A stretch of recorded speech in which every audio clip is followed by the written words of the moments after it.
তোমার এই মুখকে আমি তৈরি করতেছি হালাল ভক্ষণ করার জন্য আর আমি আল্লাহর নাম নেওয়ার জন্য। সুবহানাল্লাহ। তোমার দেখতে নাবির সঙ্গে ওই আল্লাহ গাইয়া সুবহানাল্লাহ বলেন।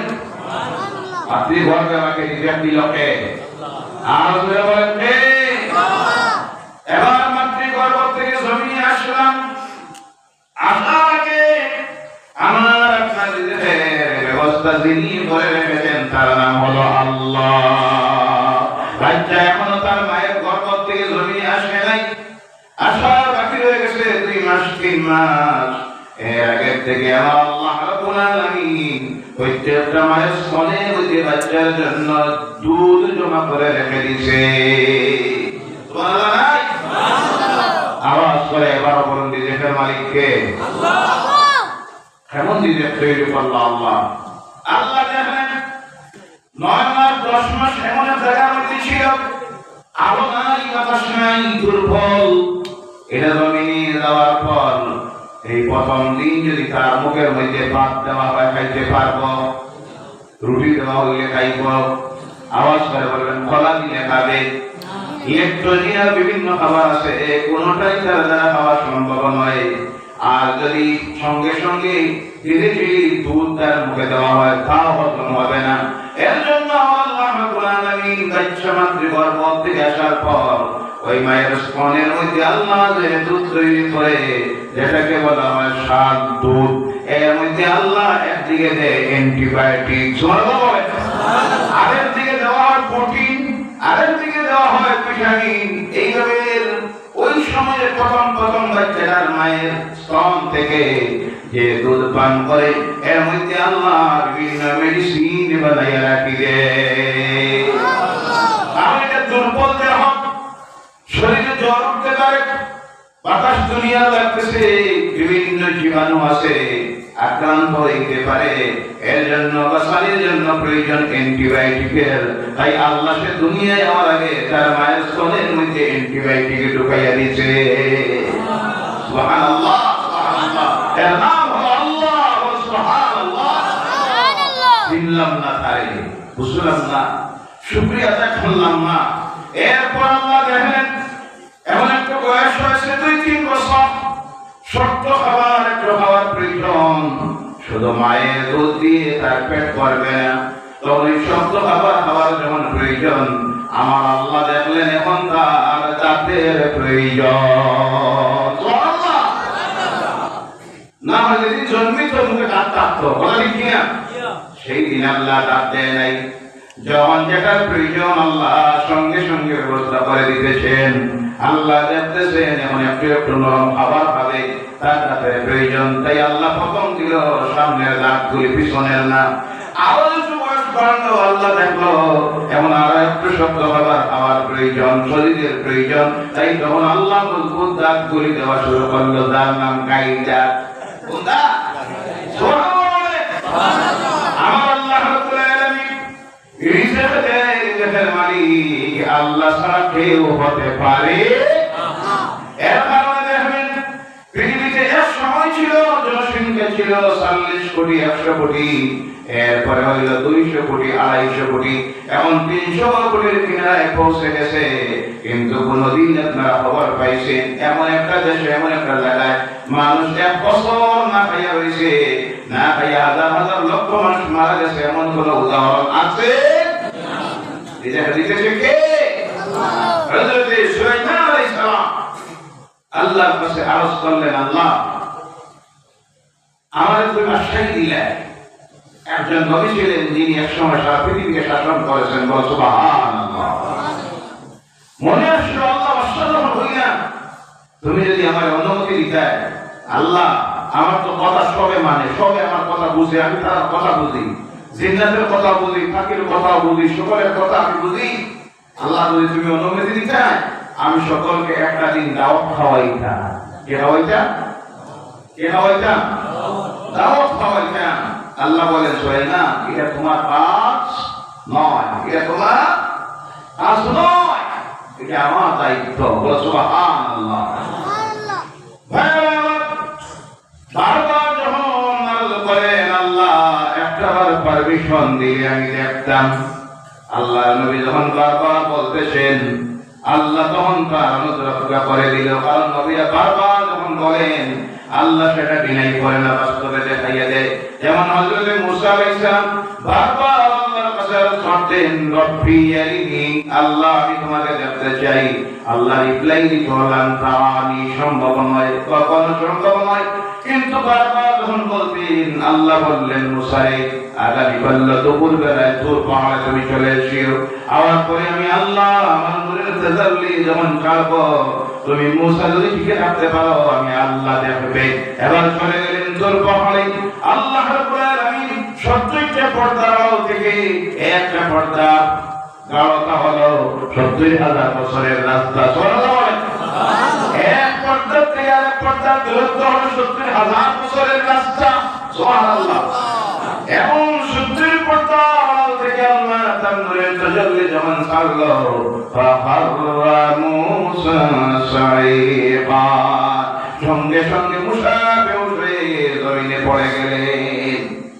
বারবার অনুরোধ আল্লাহ গ্রহণ করে নিল, আর বাস্তবে দেখাইয়া দিল, মুসারে তোমার দ্বারা দেখা সম্ভব। সুলাইমান যখন বারবার অনুরোধ করে, আল্লাহ একটা অনুমতি দিলে আমি দেখি। আল্লাহ বলেন, দিলাম অনুমতি। বলে সুবহানাল্লাহ। আবার ব্যবস্থা করা শুরু হয়েছে, চতুর্দিকে দাওয়াত পৌঁছে যেতে হয়েছে। আল্লাহর নবী সুলাইমান তিনি শুধু নবী নন, তিনি পৃথিবীর শাসক, সারা পৃথিবীকে শাসন করেছেন। তিনি দাওয়াত দিয়েছেন, অমুক দিনের অমুক মাসের অমুক তারিখে সকলের দাওয়াত। সব আস্তে আস্তে রওনা করেছে। গভীর জঙ্গলের জন্তু জানোয়াররা, সমুদ্রের পানির নিচের জন্তু জানোয়াররা, মাছ আছে যারা আছে, মানুষ যারা আছে, তারা জিন্নাতেরা সব রওনা করেছে। খানি তৈরি করে করে তসবিহের মধ্যে আসতেছে, বিভিন্ন প্রকারের খানি তৈরি করে করে সাজিয়ে রাখা হয়েছে। অনুমানিক 80 কিলোমিটারের মতো। সুবহানাল্লাহ। কত কিলোমিটার? 80 কিলোমিটার এলাকা জুড়ে বিভিন্ন স্তূপ তৈরি করে রাখা হয়েছে। যখন সব এসেছে, বলা হলো লাইন লাগাও, সিরিয়ালে দেওয়া হবে, লাইন ধরো। প্রত্যেকে লাইন ধরতেছে। একটা প্রাণী সাগরের পানির নিচ থেকে উঠে এসে বলল, ও আল্লাহর নবী সুলাইমান। আল্লাহ তার জবান খুলে দিয়েছেন, বলল, সুলাইমান আমি তোমার লাইন টাইম বুঝি না, আমার খুব বেশি ক্ষুধা লেগেছে, তাড়াতাড়ি আমাকে খানিকটা দাও। সুলাইমান আল্লাহ নবী তো দয়া এসে গেছে, যারা পানি তৈরি করতেছে, ডিস্ট্রিবিউশন করতেছে, তাদেরকে বললেন বাকিদেরকে করে দেওয়া হবে, এর আগে খানিকটা দিয়ে দাও। এবার দেওয়া শুরু হলো, আর খাওয়া শুরু করলো। খাইতে খাইতে 40 কিলোমিটারের খানি শেষ। সুবহানাল্লাহ। কত কিলোমিটার? সুলাইমান আস্তে আস্তে চিন্তা করছেন, আল্লাহ একটাই যদি শুরু করলো, বাকি তো সব হইল, অবস্থাটা হইতো কি? দেওয়া শুরু হয়েছে। ধীরে ধীরে সব খানি যখন ভক্ষণ করে নিল, হযরত সুলাইমান আল্লাহর কুদরতের কদমে সিজদায় পড়ে গিয়ে কান্না শুরু করলেন। বলো সুবহানাল্লাহ। এর জিজ্ঞাসা করা হলো, সে জিজ্ঞাসা করে দেখাইতেছে, জিজ্ঞাসা করে, ও আল্লাহর নবী সুলাইমান আর কি কোনো খাবার নাই? সুবহানাল্লাহ। নাই? সব শেষ করার পরে বলছে, আর কি নাই? সুবহানাল্লাহ। হযরত সুলাইমান বলেন, যা ছিল সব দেওয়া হয়ে গেছে। সে বলল, সুলাইমান আমার পেটের 3 ভাগের 1 ভাগ মাত্র বলেছে, 2 ভাগ খালি রয়ে গেছে। এবার হযরত সুলাইমানের কথা বলে, ও সুলাইমান তুমি তো আমার পেটটা এক বেলা করে খাওয়াইতে পারলা না। আমার রব আমার আল্লাহ প্রতিদিন 3 বার আমার এই পেটটা ভরে আমারে খাওয়া। আওয়াজ করে বলেন, রিজিকের মালিক কে? আল্লাহ। দুনিয়াতেও সেই দায়িত্ব নিতে পারে? পারবেও না।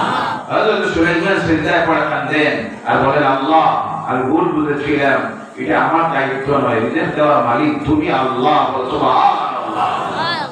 কিন্তু আজকে দুঃসংখ্যক মানুষ যারা আল্লাহর প্রতি বিশ্বাস নেই, তারা আজকে একটা স্লোগান বাইর করেছে, পৃথিবী মানুষ বেড়ে গেছে, হানি কমতেছে, টাকা কমতেছে, মানুষ প্রোডাকশন বন্ধ করো।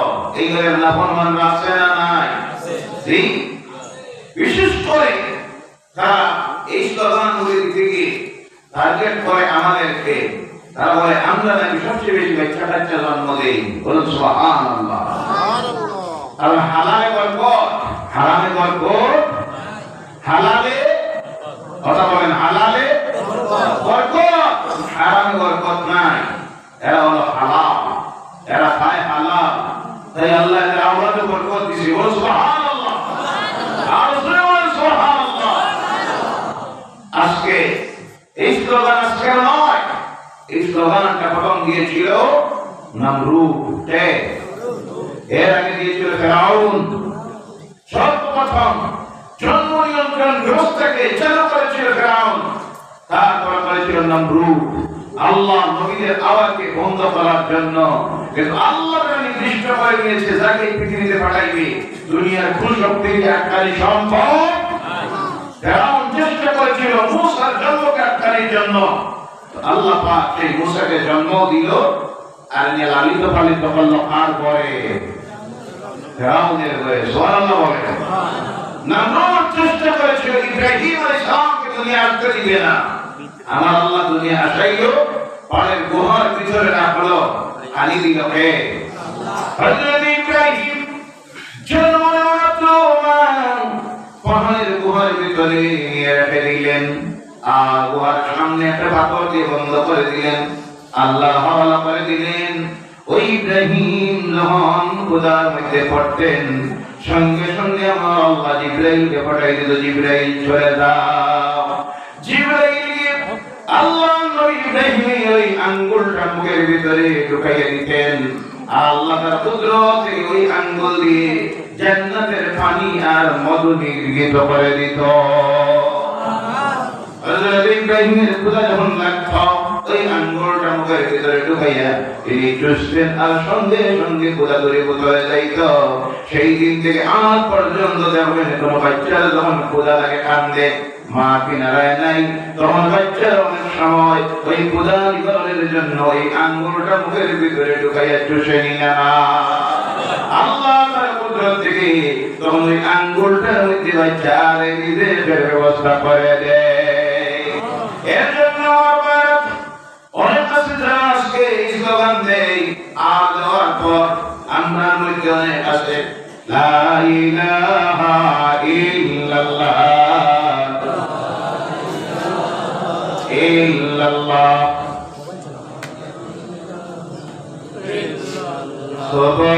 সুবহানাল্লাহ ওয়ালহামদুলিল্লাহ ইল্লাল্লাহ সুবহানাল্লাহ ওয়ালহামদুলিল্লাহ ইল্লাল্লাহ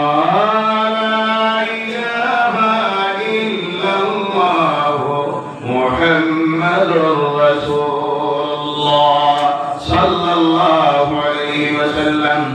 আমাদের মধ্যে অনেক মানুষ আছে যারা তাদের সেই স্লোগানকে মানতে অনেক সময় আমরা বাধ্য, কারণ তারা আজকে আইন করতেছে দুইটার করতে যদি সন্তান হয় আগামী দিনে আর ভোটে দাঁড়াইতে পারবা, সরকারি কোন সাহায্য সহযোগিতা দেওয়া হবে, বিভিন্নভাবে আইন দিয়ে তারা সেই জনসংখ্যাকে রোধ করার চেষ্টা করতেছে। কারণ তাদের আল্লাহর উপরে বিশ্বাস নাই, আল্লাহর উপরে ভরসা নাই। তারা এই বিশ্বাস যদি করতে যেতেন মালিককে, তাহলে এই নাফরমানি কাজে তারা যাইত। আরবের সেই সময়ে কিছু মানুষের চিন্তাধারা ছিল, আওলাদ যদি বেশি হয় এদেরকে নিজের দিবে কে, তখন তারা এই চিন্তায় নিজের গর্ভস্থ স্ত্রীর গর্ভস্থ আওলাদ গুলিকে তারা হত্যা করতে পারে। নাউযুবিল্লাহ। এর জন্য আল্লাহ সেই সময় আয়াত নাযিল করলেন, লা তাকতুলু আওলাদাকুম খাশিয়াতা ইমলাক নাহনু নারযুকুহুম ওয়া ইয়্যাকুম ইন্না কাতালাহুম কানা খিতাআন কাবীরা। আল্লাহু আকবার। রিজিকের পরে দারিদ্রতার ঝড়িয়ে পড়ে তোমরা তোমাদের আওলাদগুলিকে হত্যা করিও না। জেনে রাখো তোমাদের এই আওলাদগুলির আর তোমাদের রিজিকের মালিক আমি আল্লাহ। সুবহানাল্লাহ। আর এইভাবে আওলাদকে হত্যা করা হলো খিতাআন কাবীরা, বড় গুনাহ, গুনাহ কাবীরা। এর কারণে হাদিস শরীফের মধ্যে আসতেছে, তাফসীরের মধ্যে আসতেছে, তাফসীর রূহুল বায়ানের মধ্যে যে সমস্ত মানুষ তাদের স্ত্রীর গর্ভস্থ বাচ্চাকে দুনিয়ায় আসার আগে হত্যা করে, ওই বাচ্চাগুলো কিয়ামতের দিন হাসরের ময়দানের মধ্যে হাজির হবে। প্রত্যেকটা শিশু তার মার কোলের মধ্যে দৌড়িয়ে উঠবে, মায়ের বিস্তারের মধ্যে মুখ লাগাবে, দুধ পান করবে, আর ওই মাকে ধরে ধরে আল্লাহর সামনে নিয়ে হাজির করবে আর বলবে, আল্লাহ এই হলো আমার মা। এই মা দুনিয়ায় দারিদ্রতার ডরে রেখে দেওয়ার ডরে আমাকে হত্যা করেছিল। আল্লাহ তোমার দরবারে আজকে আমি বিচার প্রার্থী, আমার ওই মাকে তুমি জাহান্নামে দাও। নাউযু বিল্লাহি মিন যালিক। আর কিছু আওলাদেরা মা বাবার হাতের মধ্যে ধরবে, তবে আল্লাহ সামনে নিয়ে হাজির করে বলবে, আল্লাহ আমি ছোটবেলায় মারা গিয়েছিলাম, না বলে অবস্থায় মারা গিয়েছিলাম, আমার মা বাবা তখন সবর করেছিলেন, ধৈর্য ধারণ করেছিলেন, আল্লাহ তোমাকে দোষারোপ করেন নাই, কান্নাকাটি করেন নাই, সবর করেছিলেন, দুই চোখের পানি ছেড়ে দিয়ে শুধু তারা বলেছিলেন ইন্না লিল্লাহি ওয়া ইন্না ইলাইহি রাজিউন। আল্লাহর প্রতিদান তুমি আজকে দাও, আর তুমি নিজে তো ঘোষণা দিয়েছ, ইযা আসাবাতহুম মুসিবা, যখন বিপদ আসবে, মুসিবত আসবে, আর যখন তারা পড়বে ইন্না লিল্লাহি ওয়া ইন্না ইলাইহি রাজিউন, তুমি তাদের জন্য সুসংবাদ দিয়েছ। অন্য জায়গায় আল্লাহ আজকে তাদের ধারণ করেছিল, আমার ওই মা বাপ তোমার দরবারে নিয়ে এসে হাজির হয়েছি, আমার ওই মা বাপকে আমার সঙ্গে তোমার জান্নাতে ঢুকাইয়া দাও। সুবহানাল্লাহ। তখন ওই বাচ্চার সুপারিশে আল্লাহ তার মা বাপকে জান্নাতে ঢুকাইয়া দিবেন। সুবহানাল্লাহ বলেন। আর যারা আওলাদকে গরীবের ডরে আর ভয়ে রিজিক দেওয়ার চিন্তায় হত্যা করে গর্ভস্থ শিশুকে, সেই বাচ্চা কিয়ামতের দিন তার মা বাপের জন্য আল্লাহর কাছে আরজ করবে, আল্লাহ ইনসাফ চাই, এরা আমাকে হত্যা করেছিল গর্ভে থাকা অবস্থায়, এদেরকে তুমি জাহান্নামে দাও। আল্লাহ তার সুপারিশে অবৈধ মা বাপকে সেদিন জাহান্নামে দিবে। বলেন নাউযু বিল্লাহি মিন যালিক। সংক্ষিপ্তভাবে আয়াতের একটা অংশের উপরে আলোচনা রাখলাম, বাকি অংশের আলোচনা ইনশাআল্লাহ, বলেন ইনশাআল্লাহ, আগামী দিনে যখন সুযোগ হবে আলোচনা করব।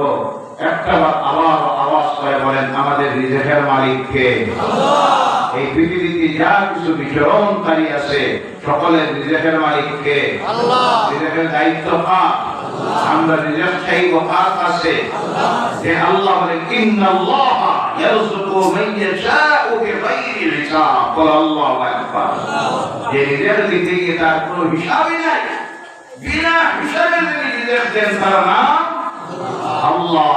এর জন্য আমার আল্লাহর প্রশংসনীয় আরেকটা নাম হলো ইয়া রাজ্জাক, হে রিজিক দাতা। সুবহানাল্লাহ, সুবহানাল্লাহ। আমরা কিন্তু সেই বিশ্বাসের উপর দৃঢ় বিশ্বাসতা থাকার কারণে আজ বিভিন্নভাবে আমরা অভাব অনটন বিভিন্ন কিছুর মধ্যে পড়তেছি। আমাদের দৃঢ় বিশ্বাস রাখতে হবে, আমাদের রিজিকের একটা দানা যে দিন পর্যন্ত আছে সিঞ্চনকৃত আল্লাহর কাছ থেকে, ততদিন আল্লাহ আমাদেরকে মওত দিবে। সেই দিন আমার সেই রিজিক শেষ হয়ে যাবে, বন্ধ হয়ে যাবে রিজিক, সিঞ্চনকৃত রিজিক আল্লাহ আমাকে জমিন থেকে বিদায় করে দিবেন। এর জন্য রিজিকের চিন্তা আপনার করার প্রয়োজন নেই। তুমি তোমার রিজিকের মালিক যিনি, তাকে সন্তুষ্ট করে নাও, রাজি করে নাও, তাহলে দেখবেন তার কাছ থেকে তোমার রিজিক পাইতে গিয়ে অসুবিধা হবে